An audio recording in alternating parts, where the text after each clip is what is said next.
Like any regional grouping, even PINA has its own unique peculiarities. Outspoken and sometimes controversial Cook Island freelancer Lisa Lahari Williams, now based out of the Solomon Islands, is one of those that easily stand out.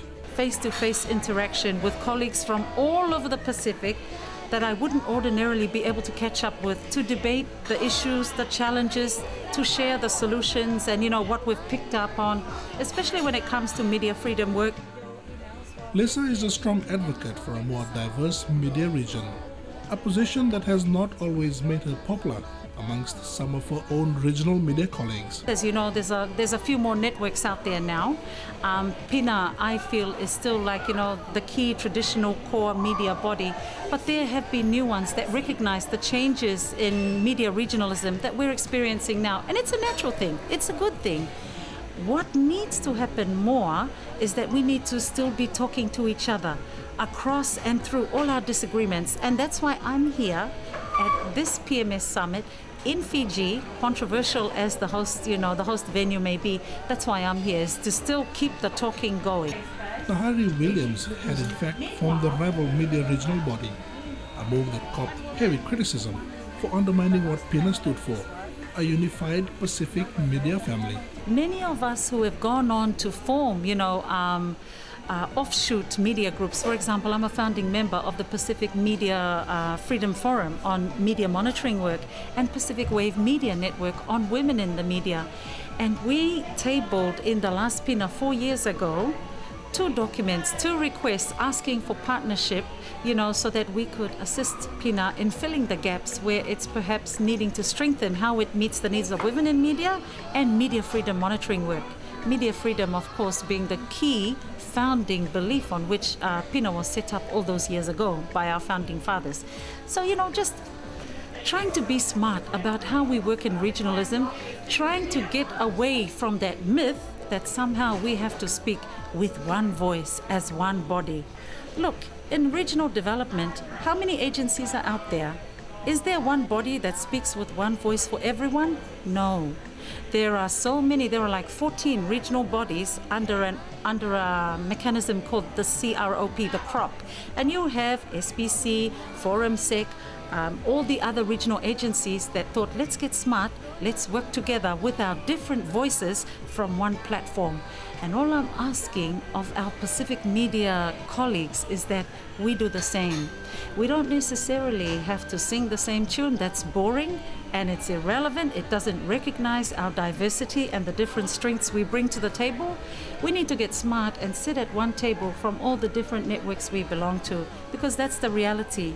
And let me tell you this, it's a reality that is going to keep growing. We are going to have online youth media. We are going to have community media. We are going to have more community-based media watches. All these groups, all these networks related to media, they are going to form whether we like it or not, and we cannot control it.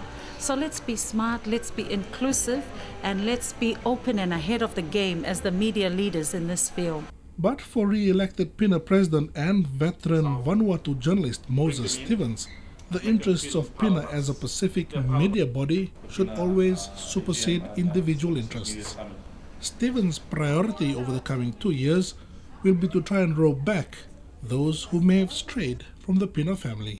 It is a starting point. We have to start somewhere, and if we make a little bit change, then the new board, the next board in 2014 can continue on from there. But I think some people say the most difficult thing to manage is the human beings, and we're dealing with humans with different thoughts, with different views and ideas. But I think if we come to the advice given by our live member John Lamani, that PINA is all of us here in the house. It's not about the secretariat, but it's about us, how much commitment we give to the organization that makes it become what we want it to be. And I think that's where we move on from. Stevens had in fact considered handing over the presidency of PINA to someone else, but in true Pacific fashion, his regional media colleagues had other ideas in mind for him.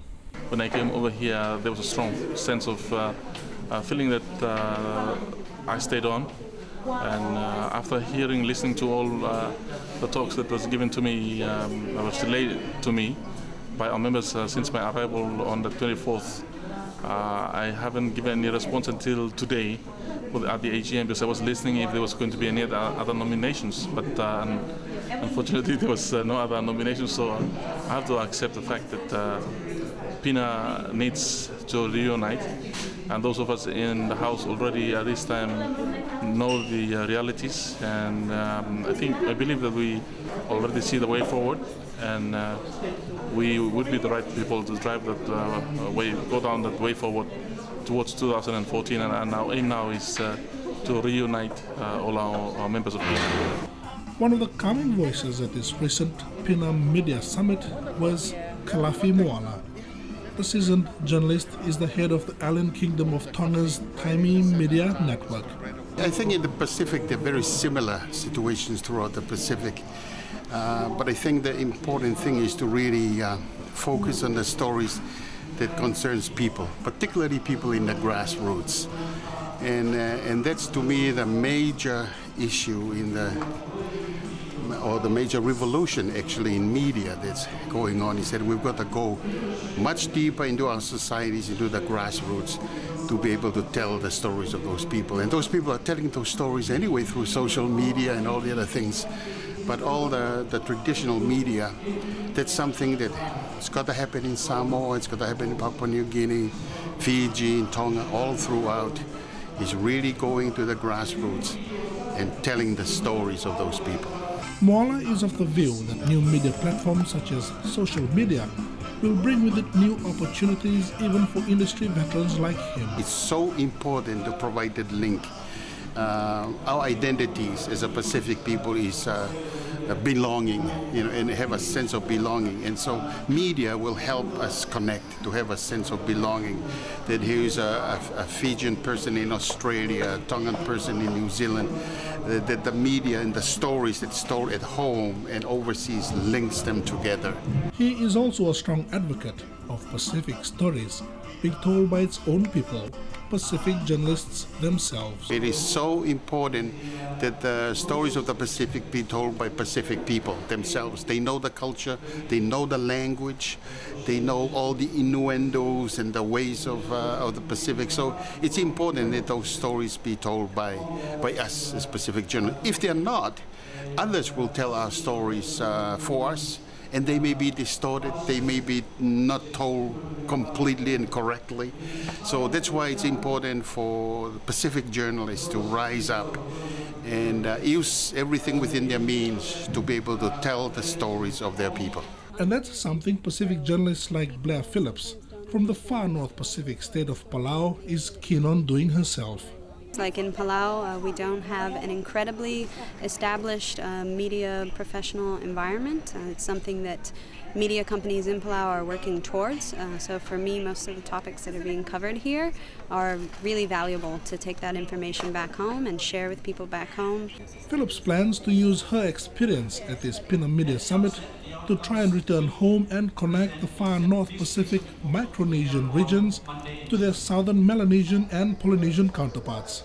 We're in the North Pacific, and North Pacific and South Pacific, a lot of times there's a lot of disconnect, and so I'm finding that PINA seems to actively be working to bridge that gap, and that's really fantastic because Pacific media, South Pacific media seems to be fairly more established than the freely associated states in the North. There is, of course, Guam and Hawaii, but for those of us who are small island independent nations and freely associated, it's great to have partners that can sort of assist us with as we kind of forge forward and help us with capacity building and offer resources and experience and knowledge. For Radio Australia's Pacific correspondent Bruce Hill, a gathering like this brings with it valuable networking opportunities. Simply the opportunity for networking, for meeting people and putting faces to names, people that you might have spoken to on the phone all through the year.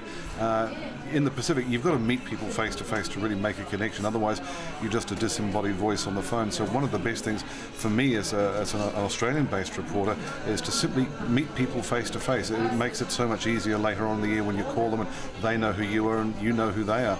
Stay with us after the break. We will be hearing directly from the future of journalism, the up-and-coming journalists of the Pacific and beyond.